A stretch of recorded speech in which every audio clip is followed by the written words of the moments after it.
బెండకాయ ఫ్రై చేస్తున్నానండి. వాటికి కావాల్సిన పదార్థాలు: ఉల్లిపాయలు, కరివేపాకు, నూనె, శనగపప్పు, జీలకర్ర,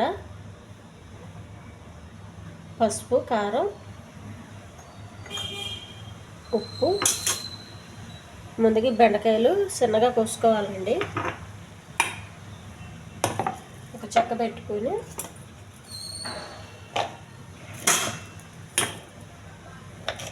మనం ఈ సైజులో కట్ చేసుకోవాలి. కొంచెం పెద్దగా కావాలన్నప్పుడు కొంచెం పెద్దగా కోసుకోవాలండి. కొన్ని బెండకాయలండి ఒక గిన్నె తీసుకోవాలి. పోల్స్ గిన్నె పెట్టుకోవాలి. ఈ బెండకాయలు వేసి ఆవిరిలో ఉడకనివ్వాలండి.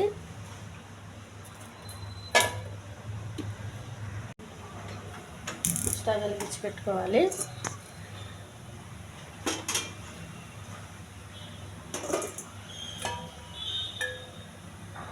మూత పెట్టేయాలండి. బెండకాయలు ఆవిరిలో ఉడికిపోయినాయండి. చూడండి, ఆవిరిలో బాగా ఉడుకుతున్నాయి. చాలా మరీ ఎక్కువ ఉడికించొద్దండి. ఎక్కువ ఉడికిస్తే జిగురు ఎక్కువ అయిపోతుంది. అందుకని ఎక్కువ ఉడికించకూడదు.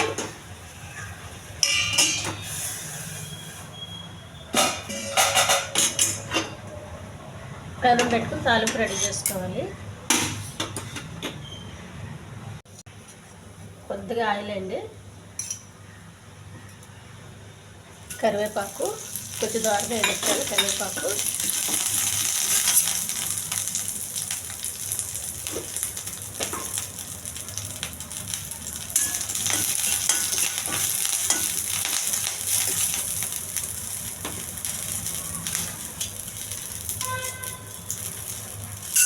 శనగపప్పు, కొద్దిగా జీలకర్ర,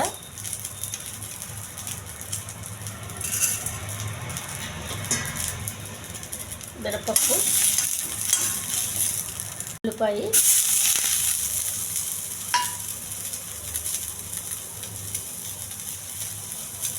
కొద్దిగా ఉప్పు అండి,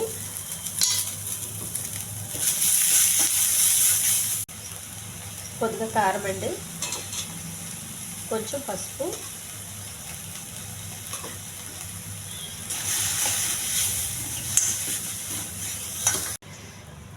ఈ ఆవిరిలో పెట్టుకున్న బెండకాయ వేసేయాలండి. కొంచెం సిమ్లో పెట్టి కలుపుతూ ఉండాలి. అయినా పెట్టద్దు, అడగట్టేసి జిగురు వచ్చేస్తుందండి బాగా. హెల్దీ బెండకాయ ఫ్రై రెడీ అయిపోయిందండి. ఈ ఛానల్ నచ్చితే సబ్స్క్రైబ్ చేయండి, షేర్ చేయండి, లైక్ చేయండి, కామెంట్ చేయండి. ఇది సాంబార్లకి పప్పుచారులు చేసుకున్నప్పుడు పక్కన నంచుకు తినడానికి చాలా బాగుంటుందండి.